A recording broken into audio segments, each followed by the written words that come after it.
Hello, I'm Elise Vance, the author of the channel Borrowed Lives, and I offer you fascinating stories. Like and subscribe to my channel.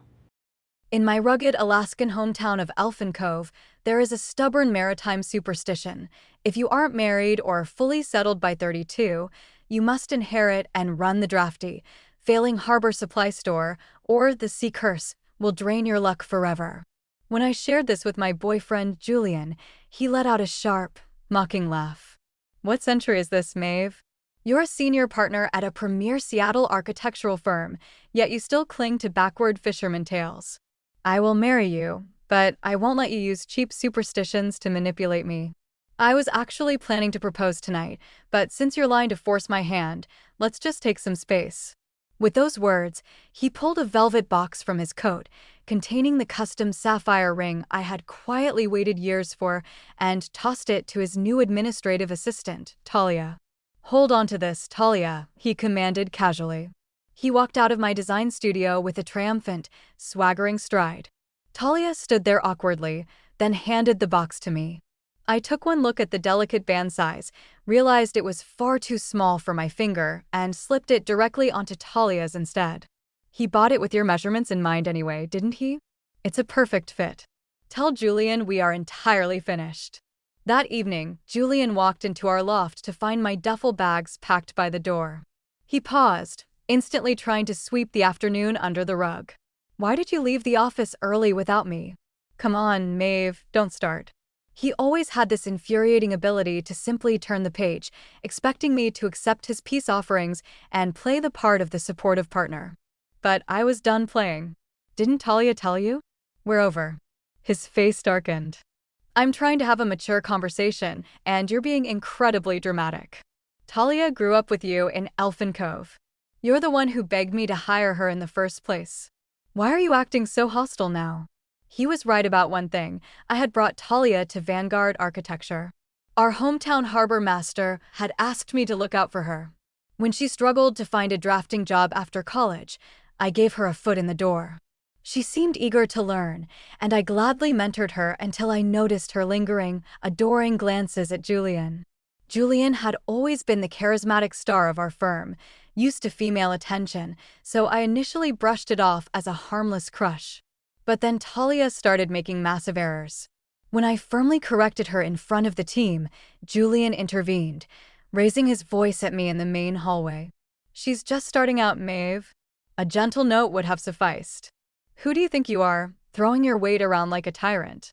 Do you have any idea how many structural blueprints the senior team had to redraw because of her negligence?" I retorted. He waved his hand dismissively. "Fine. If she's such a burden to your department, she can be my personal assistant. From now on, any complaints go directly to me." He marched off like a victorious general, with Talia trailing behind him, her eyes filled with worship. I realized then that Julian had stopped viewing me as a partner. I was just an opponent he constantly needed to beat. He was no longer the broke college graduate who once whispered, "You're the only person I'll ever gladly lose to." I checked my phone. My one-way flight back to Alaska was confirmed. "You're right," I said quietly. I was being dramatic. "It won't happen again." Julian looked momentarily confused by my sudden compliance, likely expecting a screaming match. When I didn't give him one, he grabbed his keys and left. He didn't return that night. The next morning, I walked into Vanguard Architecture. I could do without Julian, but I had poured my soul into this firm. Even if I walked away, I needed to transition my projects responsibly. I was mapping out which junior architects to promote when Nora, our lead project manager, met me by the elevators, looking completely hollowed out. "Maeve, it's a disaster," she whispered. Last night, Talia took the call on Julian's phone while he was asleep and promised to handle the Apex Developments bid. She accidentally attached our internal bottom-line pricing sheet. Now Apex is demanding we cut our fee by 20%. Our profit margin is only 30%. If we walk away, we lose our biggest client. If we agree, we lose $150,000 on this build alone. I nodded calmly and pushed open the double doors to Julian's office. Talia was lying on the custom leather daybed in the corner while Julian gently spoon-fed her honey water. That daybed was from our first tiny, unheated studio. Julian had bought it so I'd have a place to rest during our 90-hour work weeks. Now, another woman lay on it while he fussed over her. The tightness in my chest was there, but the sharp pain of betrayal had faded into a dull, distant ache. Seeing me, Talia sat up quickly. "Maeve, please don't be mad." I fainted from the stress of my mistake. Julian was just helping me. I ignored her and threw the Apex file onto Julian's walnut desk. At the client's current demand, proceeding with this project will cost us $150,000 in losses. Which one of you is paying for it? Talia's eyes welled with tears. It's my fault. I'll go beg the Apex director myself. Julian didn't stop her, and neither did I. Talia stood frozen in an awkward pause, waiting for one of us to play the hero. I crossed my arms. "Talia, tears don't balance a ledger." She dramatically threw off her blanket, took 2 steps, and collapsed onto the floor. It was a performance so clumsy it was embarrassing, yet Julian bought it. He rushed to lift her back to the daybed. "Maeve, you are relentless," he snapped. "Does the whole world have to bend to your clinical standards?" I tapped my knuckles on his desk. "Cut the drama. $150,000. What's your play?" "If the project loses money, we drop it," he shouted. I let out a cold laugh. "Do you forget how many sleepless nights we spent securing Apex? If we drop them, we lose their entire pipeline. Do you even have a brain left, Julian?" With a sneer of utter impatience, Julian pulled a platinum corporate card from his wallet and threw it directly at my face. It bounced off my collarbone and clattered onto the desk. "There's your damn $150,000. I'll cover it. Happy now?" My skin stung, but my mind was perfectly clear. The boy who once panicked over $30 grocery bills now threw around 6 figures to protect his ego. That afternoon, I met my best friend, Fiona, for coffee. She hadn't even finished her first curse-filled rant about Julian when my phone buzzed. It was a panicked text from Nora. "Maeve, you need to get back here right now." When I stepped off the elevator, I found Talia directing 2 movers to carry my desk out of my private studio. My hand-drawn blueprints, master plans, and signed contracts were scattered across the floor. "Put everything down right now," I commanded. I marched over and slapped Talia across the face. "Who gave you permission to touch my life's work?" Talia clutched her cheek, her eyes flashing with venom. "Julian said since you lost our biggest account, you don't deserve this office anymore. You're being reassigned to a cubicle." Julian emerged from the corridor, taking in the chaos. "Talia, I told you to notify her, not ransack the place." He looked at her red cheek and softened instantly. "Maeve, the decision was mine. But business is business. Talia made a mistake, yes, but your department bears the ultimate responsibility. Why don't you take some time off, go to Elfin Cove and cool down?" "I don't want you there," I said, shaking his hands off my shoulders. Julian scoffed. "Right. Going back to your little harbor town to escape the curse? Grow up, Maeve. Talia already told me there is no harbor supply store superstition. Stop using cheap lies to manipulate me." Talia smirked. "I just couldn't let you keep deceiving him, Maeve." I looked at Talia's designer coat, diamond earrings, and expensive leather handbag, all completely out of line with an assistant's salary. I had paid for this girl's college books. I had bought her first professional suit. And here she stood, draped in luxury funded by my boyfriend, pretending to be his savior. I reached into my bag, pulled out a neat stack of printed financial statements, and raised my voice so the entire gathered staff could hear. 3 months ago, a luxury suite at the Fairmont, $5,800. 2 months ago, a limited edition Italian handbag, $10,200. Last week, a sapphire ring, $126,000. All charged to the firm's holding accounts. So tell me, Talia, who is really deceiving whom? The office erupted into furious whispering. Julian's face flushed a deep, violent crimson. I signaled the movers. "Put my desk back." No one dared to disobey me. Nora stepped forward with a bottle of industrial surface cleaner. "Let me disinfect this desk, Maeve. The stench of desperation is getting hard to breathe." She sprayed the mist directly toward Talia and Julian. Unable to withstand the glares of the staff, Julian grabbed Talia and retreated to his office, slamming the door. As I sat back down, my phone rang. It was Arthur, the Elfin Cove harbor master. Maeve, are you still coming? If so, I'll have the Vance boy pick you up from the ferry. I smiled. I'll be there. But don't tell my grandmother yet. I want it to be a surprise. Our village didn't actually have a curse, but my grandmother was 82 and her health was failing. I couldn't afford to waste another second of my life on Julian. After our blowout, Julian and Talia stopped hiding. They behaved as though I had already been erased from Vanguard Architecture. Talia paraded around the studio like she was the new matriarch of the firm, issuing demands to senior architects and breathing down Nora's neck. Nora came into my office, practically shaking with frustration. Maeve, I can't take this anymore. She's acting like she owns the place, just waiting for you to pack your bags. I patted her shoulder gently. Stay steady, Nora. Let her enjoy the view from the edge of the cliff. She'll jump all on her own. It didn't take long. When Talia's passive-aggressive provocations failed to get a rise out of me for the 5th time that week, she lost her composure. She barged into my office without knocking. Julian doesn't want you here anymore, Maeve. Why are you still clinging to this office? I casually adjusted the lapels of her expensive new designer blazer, the one Julian had undoubtedly paid for. You know, Talia, a man's loyalty usually follows his money. I own 49% of Vanguard shares. What do you have? Let's make a bet. If Julian is willing to sign over just 10% of the firm's equity to you, I will sign a voluntary renunciation, hand you my remaining shares, and walk out of this building forever. If he won't do it, you pack your bags and leave. Do you dare? Her face paled, but her greed won. Fine. Don't go crying when you lose. 3 days later, Talia marched back into my office, flanked by Julian. She triumphantly slammed a legal equity transfer agreement onto my desk. I flipped to the second clause. It detailed a transfer of 15% of Vanguard shares to Talia. I let out a genuine, ringing laugh. Stop pretending to be strong, Maeve, Talia sneered. Pack your things and get out. Julian looked slightly uncomfortable, avoiding my eyes. Maeve, don't blame me. You made a bet, and in business, we honor our terms. Consider this 15% a settlement.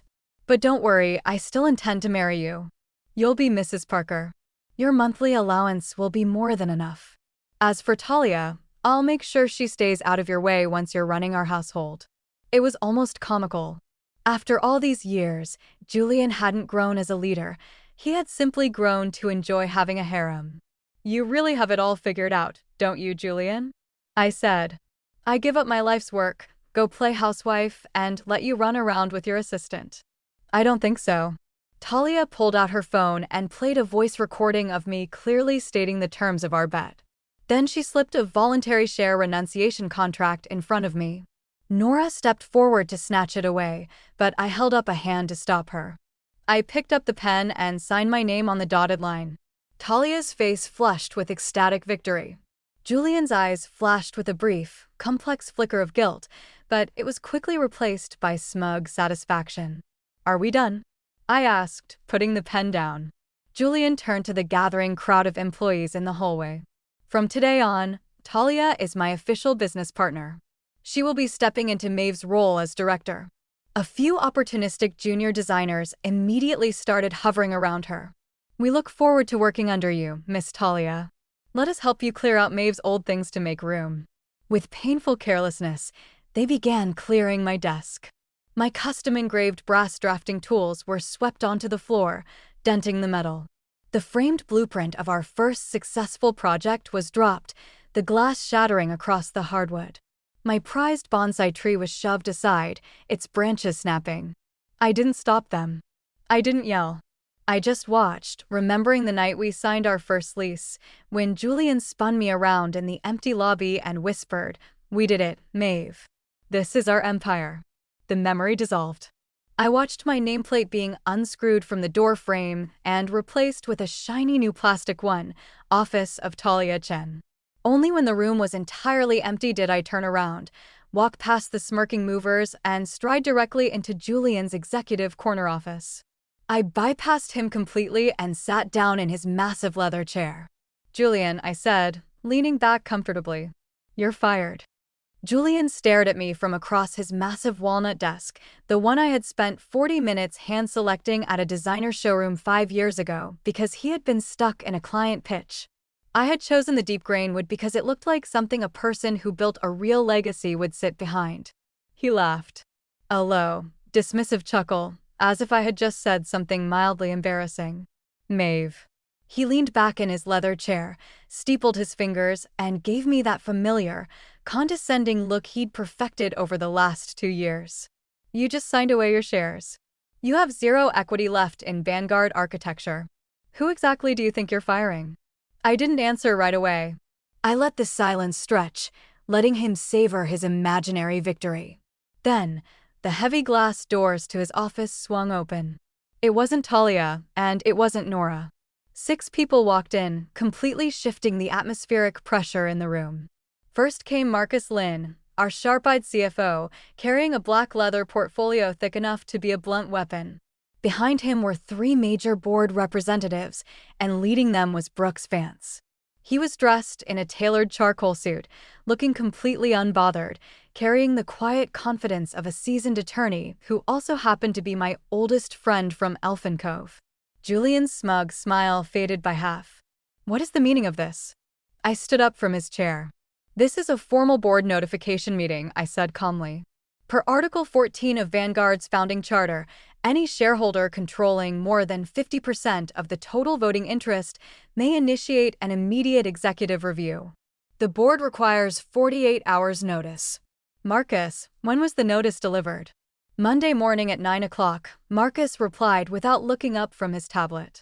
Julian's eyes darted frantically between Marcus, Brooks, and the board members, trying to piece together a reality that made sense. Maeve, you're bluffing. You signed the voluntary share renunciation. I have it right here. I signed away my personal 49% dividend stake. I corrected him, keeping my voice smooth and level. Which was mine to give.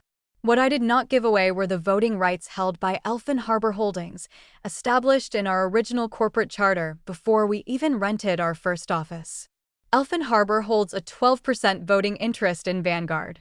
My grandmother is the sole trustee, and I have held her power of attorney for 4 years. The room fell dead silent. 49 plus 12, Brooks supplied helpfully from the back, is 61% of the voting interest. Julian went completely rigid. That trust, you never told me about that. You never asked, I said. You handled the client parties, the media interviews, and the award ceremonies. I handled the foundation, the corporate structure, and the board agreements. You were always very good at the part of the job people could see, Julian. You just let me handle everything underneath. Brooks stepped forward, placing a thick stack of documents on the desk. Mr. Parker, this is a formal notice of a special board review. Your executive access to all Vanguard databases, corporate accounts, credit cards, and client communications has been frozen as of 10 minutes ago. He placed a second document beside the first.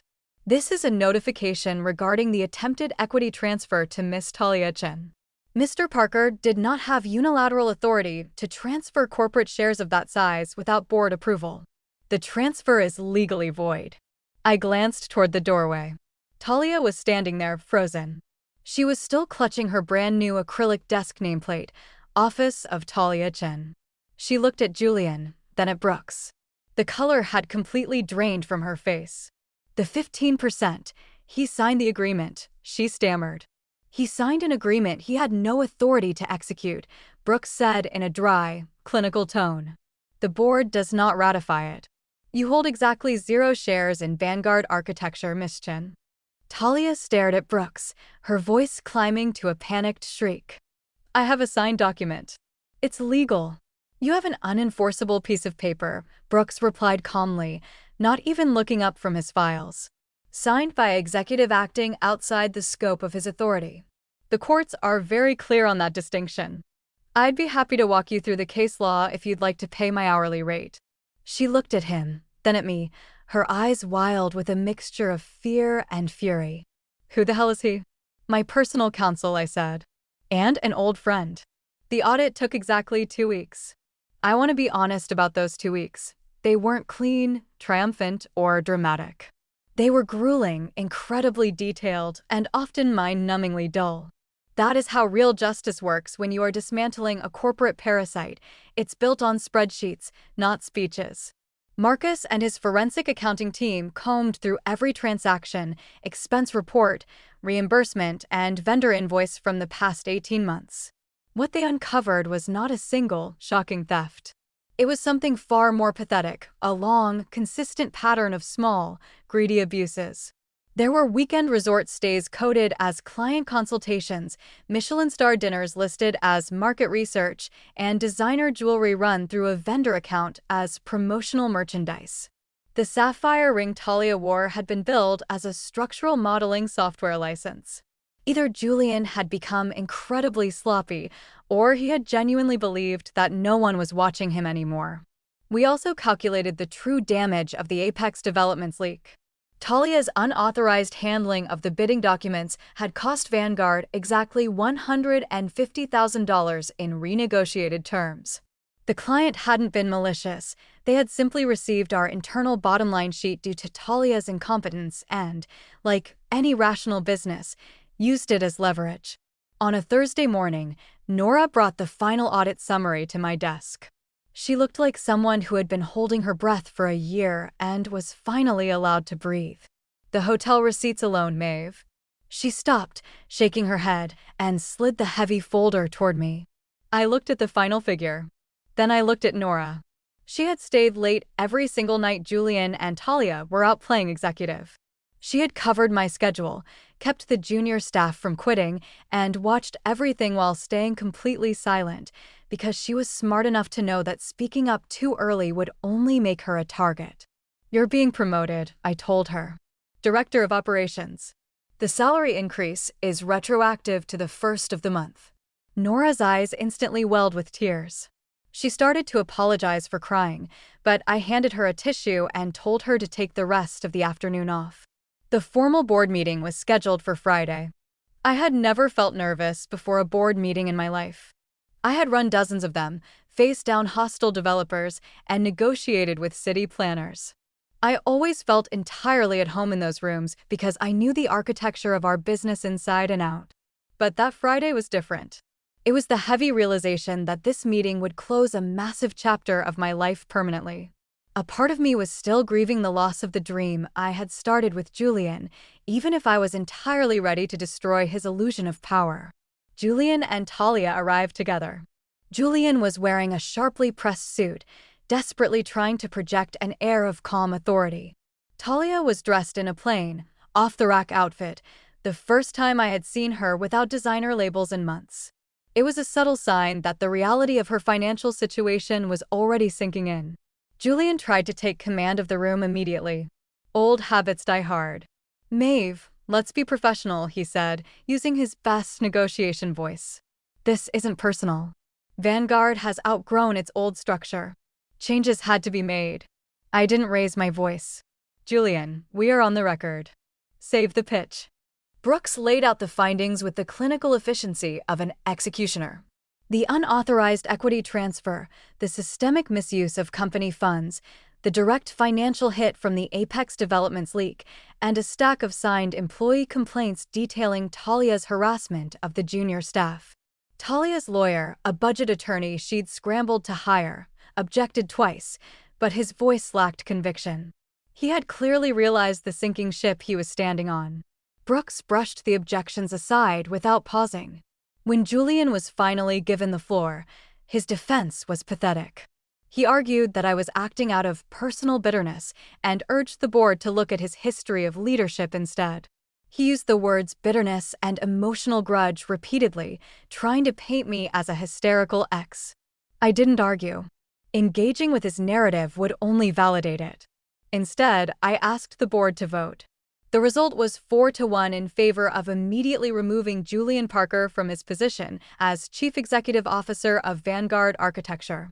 The single dissenting vote was a board member who had been Julian's college roommate, and even he looked too embarrassed to look Julian in the eye. Before the meeting officially concluded, security escorted Talia from the premises. They had a strict list of company assets to reclaim. She was forced to leave her designer bag at the door. It had been logged as stolen company property. She walked out clutching a cheap canvas tote, her body slumped as if she had accepted defeat long before her face did. Nora watched her leave from the hallway. As Talia stepped into the elevator, Nora turned to the remaining staff and said loudly, "Should I clean the carpet now or wait until the rest of the trash is thrown out?" 3 weeks later, Julian found me at the ferry terminal. I was waiting for the boat to Elfin Cove, a duffel bag on my shoulder and a hot coffee in my hand. "Maeve," his voice came from behind me. He looked exhausted. The polished executive facade was gone. "I was wrong," he said quietly. "About Talia. About the firm. About us." I looked at him. This was the man I had loved for 8 years. I had loved him the way you love the first brick of a house you build with your own hands. But he had tried to make me small in my own home. "I know you were wrong, Julian," I said. "But you didn't lose me today.